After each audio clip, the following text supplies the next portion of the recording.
Kaagad kong nag-iwas ng tingin sa kanila at kaagad kong pinulot ang item na nalaglag. Tinulak ko ang postcard papuntang counter since bili ko na naman ng mga dapat kong bilhin. Wala naman na akong balak pa na magtagal dito. Habang papunta ako sa counter, di ko maiwasang maiyak. Kaya, agad kong pinunasan luha ko na malapit ako sa counter at natatanaw kong nakangiti sa akin ang cashier. Hello, ma'am? Bati niya sa akin bago sinimulang bilangin at ayusin ang pinamili ko. Nginitian ko lamang siya. 7,213.75 pesos only, ma'am. Saan ng cashier? Kinuha ko sa bagong ATM at inabot sa kanya na sobrahan ngata ang pinamili ko. Pero okay na rin naman para matagal akong di makapag-grocery. Total, di naman madaling masira mga binili ko. Ma'am, sorry pero wala pong laman ang card ninyo. Sambit ng cashier na kinalaki ng mata ko. Paano wala? Sigurado ka ba dyan? Alam ko may pera pa ako eh. Pakitry mo nga ulit. Kinakabahan kong saad sa cashier. Paano wala? Sa lahat ng bagay ko ginagamit ang card na yon. Bigay yun sa akin ni Daddy at imposible namang nakalimutan niya akong bigyan ng allowance. Pero kahit di pa rin naman ubos ang pera ko, paano wala ng laman? Sorry ma'am, but you're zero balance. What? Napasa po ko sa noo ko na marinig ang sinabi ng cashier.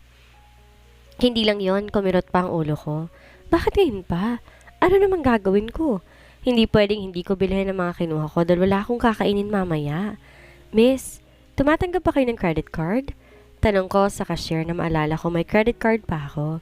Yes, ma'am. Agad na sambit nito. Agad kong hinalungkat ang gamit ko sa bag at hanapin ang credit card ko pero wala akong makita.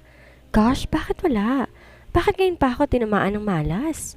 Miss, pwedeng iwan ko na muna? Babalikan ko, promise. Babalik ako. Use my card to pay her purchase? Someone cut me off. Iniabot niya sa cashier ang card niya kaya agad akong napalingon sa kanya. Kaagad din ako napatras na magkatapat ng mukha naming dalawa. Arvin? I whispered. Thanks, G, for giving me a savior.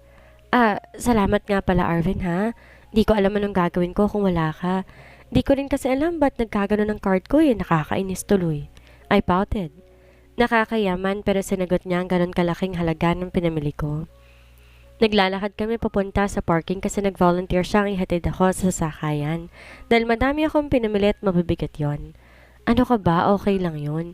Isipin mo, libre ko na sa'yo yun. Nakangiting sabi niya sa akin. Hindi, ano ka ba? Mahal kaya ng binayaran mo. Promise, babayaran kita. Sabi ko nang buksan ko ang backseat ng sasakyan ko at pinasok niya ang mga pinamili ko. Sige, ikaw ang bahala. Pero sinabi ko sa'yo, libre ko na yon. Ngumiti siya sa akin at ginulo ang buhok ko. Teka, ano palang ginagawa mo dito? May kasama ka ba? Nagtatakang tanong ko sa kanya. Hala, bakit naman hinahanap pa siya ng kasama niya? Kasi may sinusundan ako? Napatigil siya sa pagsasalita na para bang na-realize niya na mali ang sasabihin niya. Kumunot ang noo ko sa sinabi niya. Sinusundan? Sino naman? Hoy, ikaw Hindi ko alam, stalker ka na pala ngayon. Natatawang sabi ko na kinailing-iling niya. Tumikhim siya bago nagsalita. Si Mama. Oo, si Mama, susundan ko dahil sabi niya, mamimili siya at niyaya niya ako kanina. Sabi ko, sundan lang ako, ayoko naman mag-isa siya. Paliwanag niya na kinatango ko. Napakaswerte naman ng mommy ni Arvin. Ang bait ng anak niya. Nakita ko sa seryosong mukha niya na para bang hindi siya mapakali. Ang weird ni Arvin Sige, mauna na ako. Balikan mo na ang mama mo sa loob, for sure hinahanap ka na noon, sabi ko. Naglakad papasok sa driver's seat. Bubuksan ko na sana yon nang buksan niya ni Arvin para sa akin. Gentleman talaga ni Arvin kahit kailan. Thank you. Nakangiting sabi ko sa kanya bago ko pinasok sa loob ng sasakyan ang gamit ko. Sabay kaming napalingon ni Arvin nang makarating kami ng iyak ng sanggol na pumuno dito sa parking. I was stunned nang makita ko si Rafael. Pinatatahan ng bata sa bisig niya. Nakikita ko kung gaano siya kasaya hawak ang bata na siya naman kinakirot ng puso ko sa sakit. Napabaling sila sa amin kaya't nakita ko ang pagkagulat nilang pareho na makita kami ni Arvin.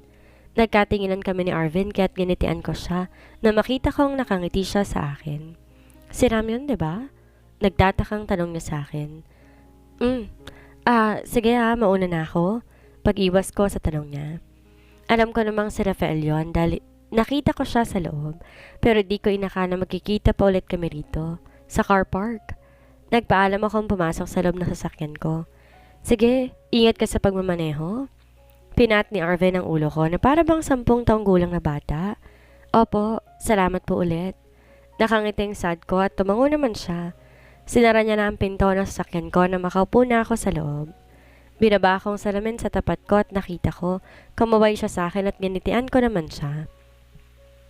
Napabaling ako sa kinaroroonan ni Rafael. Nakita kong masama ang tingin niya sa akin na para bang ang laki ng kasalanan ko.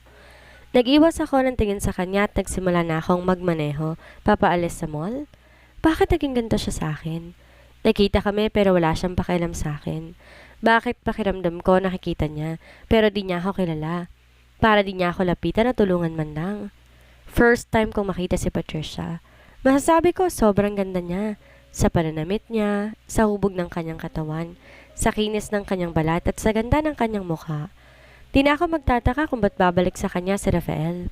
Ang ganda niya at sa tingin ko mabait pa siya. Yun bang tipong mahinhin siya? Hindi mo rin iisipin na may anak na siya. Magkakasama silang 3 at nakikita ko masaya ni Rafael na kasama sila. Kompletong pamilya sila. Hindi ko man nakita ang mukha ng bata pero alam kong maganda yon. Dahil maganda at gwapo ang magulang niya. Nasa kanya lahat na wala ako. Wala akong lakas ng loob. Di ako kasing tapang ni Patricia na ipaglalaban ang karapatan para sa anak. I'm sorry, baby.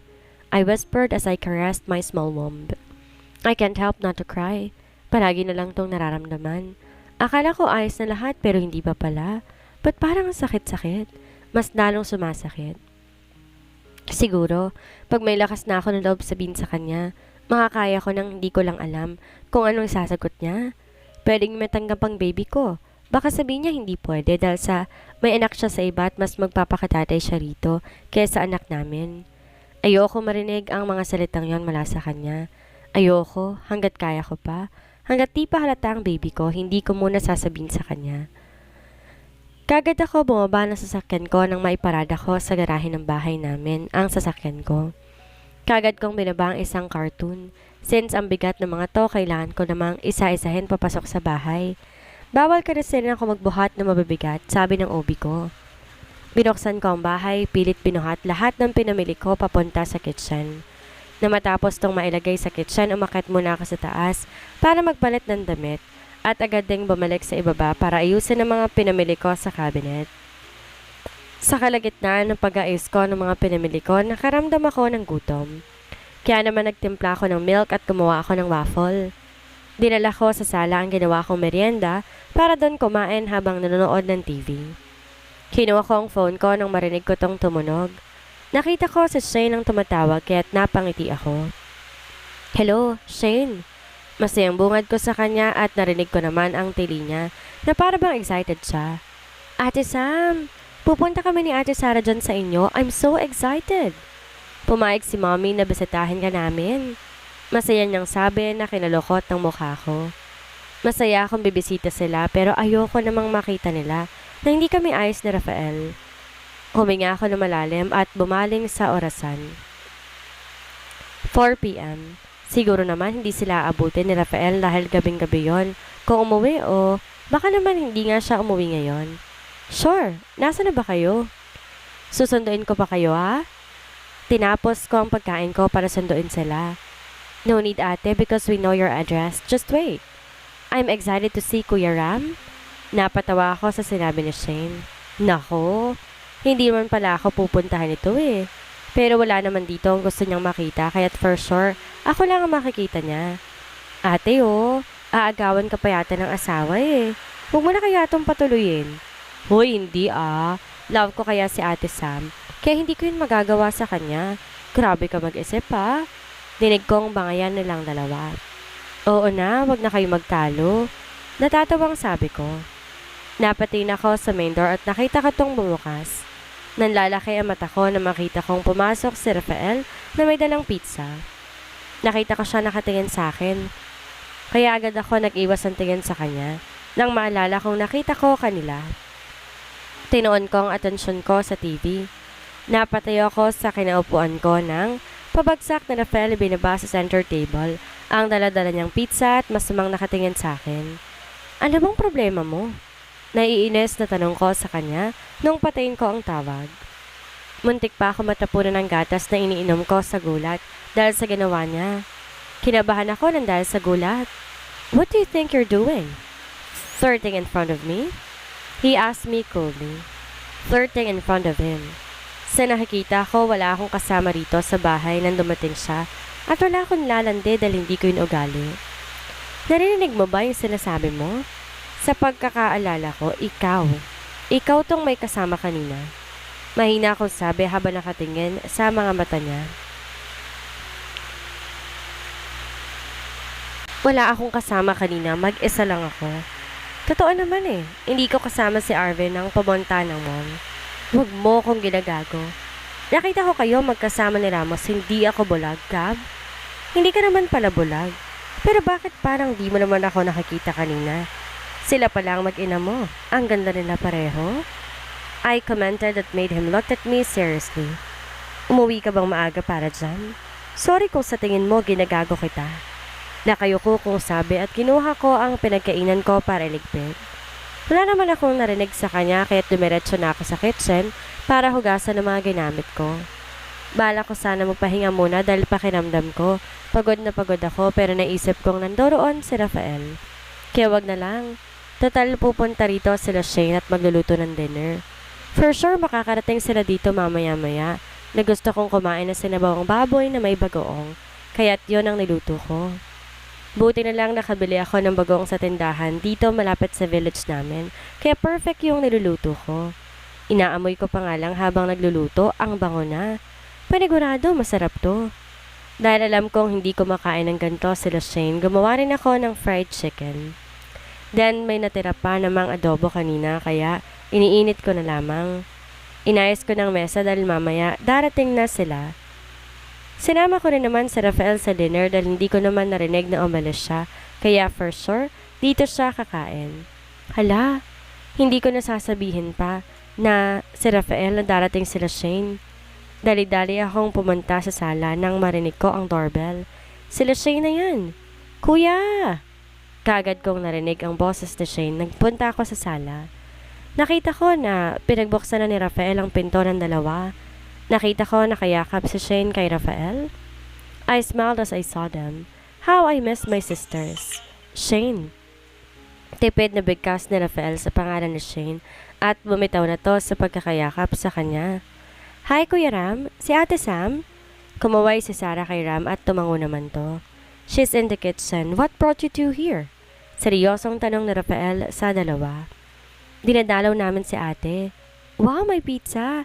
Kuya, pwedeng humingi? Nakita ko lumapit si Shane sa center table.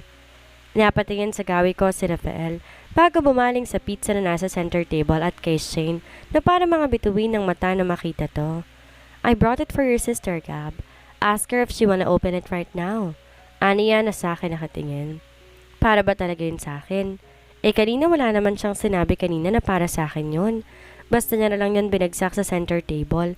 Malay ko ba kung buo pa yun or durog na? Kakarating mo lang, kuya. San ka galing? Sweet naman, may pasalubong si ate. Komento ni Shane at naupo sa sofa. Nakita ko kumunot ang noo ni Rafael dahil sa madaming tanong ni Shane. Tumingin siya sa akin. Ano ka ba, Shane? Mahiya ka na nga kay kuya? Sorry kung masyado lang talagang madaldal itong si Shane. Saway naman ni Sarah kay Shane. Sarah, Shane. Tawag ko sa kanila at ngumiti. Sabay silang napatingin sa akin at nakita ko namang ngumiti sila na makita ko.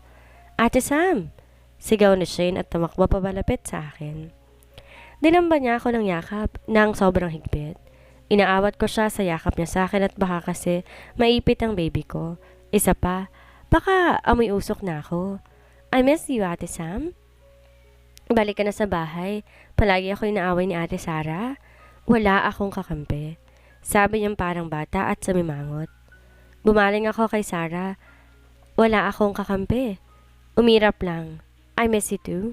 Buti na isipan mong pumunta rito. Inawakan ko ang pisngi nilang dalawa. Kaya naman ngumiti sila sa akin. Kita ko kung gaano pa kasaya at ako rin naman masaya na makikita ko sila. Ate, ano yon? Ang baho? Reklamo ni Sarah at medyo lumayo sa akin. Hindi akong mabaho. Damn! Dinig kong mura ni Rafael. Mabaho? Wala naman ah. Tsaka pabango kaya ang naamoy ko. Teka nga lang, baka ako lang nangangamoy uso kasi nagluto ako. Wait lang, maliligo na muna ako. Paalam ko at maingat na umakyat sa hagdanan. Anong iluluto mo? Napatigil ako sa pag-akyat ko nang marinig ko ang boses ni Rafael. Humarap ako sa kanya. Wala na. Tapos na ako magluto. Pero sinawawang baboy ang niluto na may bagoong. Nakangiting sabi ko. It smells good. Asar na tanong sa akin ni Rafael. Ang arte naman ninyo. Kung ayaw niyong kainin wag, akong kakain. Masarap kaya yun. Mabango pa. Inirapan ko siya at ipinagpatuloy na sa paglalakad papasok sa kwarto. Kaagad naman ako naligo papasok ko sa banyo. Ang bango ng niluto ko tapos sasabihin nila ang pangit ng amoy. Hindi sila nakakatuwa. Pagkatapos kong maligo, kaagad din akong bumaba. Nagsuot lang ako ng oversized t-shirt at cycling since gabi na naman eh. Ate, ang weird mo. Reklamo ni Shane. Sure ka, yan ang kakainin mo? Ate, ang pangit ng amoy. Sabi pa ni Sarah. Nandirito kami sarap ng pagkain at kakain na. Pero sila ayaw pang maniwala na masarap ang niluto ko at mabango. Laro naman si Rafael na para bang ayaw niya talaga ng amoy. Arte niya. Huwag mong kainin yan. Inagaw sa akin ni Rafael ang bowl ng sinabawang baboy at nilagyan ako ng kanin at fried chicken sa plate ko. Bakit hindi? Sayang naman ang effort ko rito kung hindi ka kakainin. Tikman mo kaya. Rafael, ang sarap dito, promise. Wait, tikman mo. Kumuha ko ng sabaw at akmang isusubo ko na sa kanya nang bumaling siya sa akin. Gab. Madiin niyang tawag sa akin na kinababa ko ng kutsara ko. Alam ko na ayaw niyang sinusubuan ko siya dahil si Patricia lang ang gagawa nun sa kanya. Kaya naman nilagyan ko na lamang ang plate niya. Ayan, Rafael, tikman mo. Promise masarap talaga yan. Nakita ko siya nakatingin sa plates niya na para bang ang sama ng itsura niya. Bakit ba ayaw niya? I pouted. Lahat na lang ayaw sa akin. Ibinaba ko ng kutsarang hawak ko at akmang aalis na sa upuan ko nang pigilan ako ni Rafael. This is a weird Gab. Are you pregnant? Mahina niyang tanong sa akin na kinatigil ng dalawa sa pagkain na siya namang kinalaki ng mga mata ko. Paano niya nalaman? What? I asked him innocently. Bumaba ulit ako sa sala at pagkatapos kumagayos ng sarili, nakita ko na paupo si Shane at Sarah sa magkaharap na pang-isahang sofa, nanonood ng TV habang kumakain ng pizza. Si Rafael naman tahimik lang na nakikinood sa pinapanood ng dalawa. Ate, pizza, ang sarap. Alok sa akin ni Shane na makita niya ako.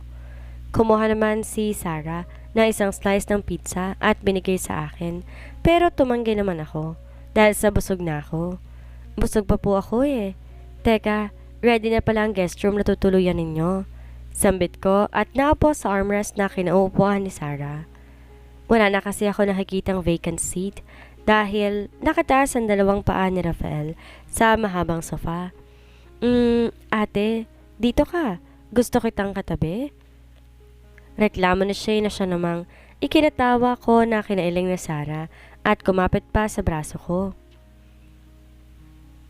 Hindi, dito lang si ate. Binilatan niya sa Shane.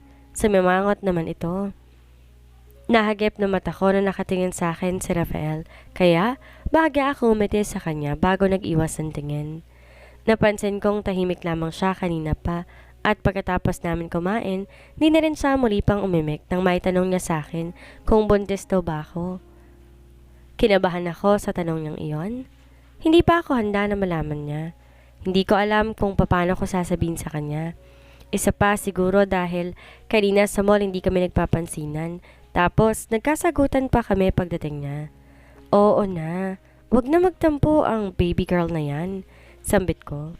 Naglakad pa palapit kay Shane pero bago pa ako makaabot, sa tabi ni Shane naramdaman ko na may humila sa kamay ko at tatagpuan ko na lang sarili ko na nakapatong kay Rafael. Nakapulupot ang kamay niya sa bewang ko. Nagangat ako ng tingin sa kanya at nakita ko, nakatingin din siya sa akin. Aakit na ako. Inaantok na kasi ako eh. Putol ko sa sasabihin ni Rafael. At umalis na sa ibabaw niya. Sige ate, good night. I love you so much. Tumakbo papalapit sa akin sa Shane. Good night, lovey dubs. Inalikan ko siya bago yumakap kay Sarah. Kagad din naman ako umakyat sa kwarto at tumiretso sa banyo dahil nasusuka ako na sumulubong sa akin ang amoy ng pabango ni Rafael na pumupuno sa buong kwarto. Ang sangsang! Pinikit ko ang mga mata ko nang maramdaman ko. Nahihilo na ako. God, bakit ngayon pa? Naghugas ako ng kamay at tiningnan ko ang itsura ko sa salamin. Ang putla ko. Ano nang nangyari sa akin? Nang naramdaman kong wala ng pagkahilo ko, kaagad din akong lumabas sa banyo at narinig ko pa na nag-ring ang phone ko. Kaya dali-dali akong pumunta sa center table kung nasaan ang phone ko. Pero na makita ko hindi pala akin ang tumunog, kundi kay Rafael. Mapait akong napangiti nang mabasa ko ang pangalan na nag-flash sa screen. It's Patricia at may picture pa to ni Patricia at ng anak nila. Malalim na ang gabi. Why is she calling? May emergency kaya sa anak nila? Hala, baka may sakit, kawawa naman. Hindi ako nagdalawang isip na pindutin ang answered button. Magsasalita pa sana ako nang mauna na siyang nagsalita. Hi babe, tulog na si baby, san ka na ba? Ngumiti ako ng mapait nang marinig ko ang sinabi niya. Pakiramdam ko nga durog na durog ang puso ko. Akala ko may ugnayan sila dahil anak nila, pero bakit parang may relasyon pa sila? So, ano ko? Napatakip ako sa bibig ko para pigilan ang ingay na kumawala mula sa bibig ko dahil sa pag-iyak ko. Gab? Napalingon ako sa pinanggalingan ng boses at nakita ko nakatayo si Rafael sa may pinto at nakatingin sa akin. Hello? Who's this? Dinig kong sabi na nasa kabilang linya dahil hindi pa pala patay ang tawag. Kaagad kong pinunasan ng luha ko at iniabot kay Rafael ang phone niya nang humakbang siya papalapit sa akin. I think she needs you. Go, puntahan mo siya. I said as he gets his phone in my hands and I walked towards the bathroom and I locked it. I heard him calling me but I did not bother to answer him. Instead, I was leaning at the closed door while silently crying. May masakit pa pala sa malamang may anak siya sa iba at may relasyon pa nga silang dalawa. I thought he's just doing his responsibility as a father. But why is he doing his not responsibility to have a relationship with that woman?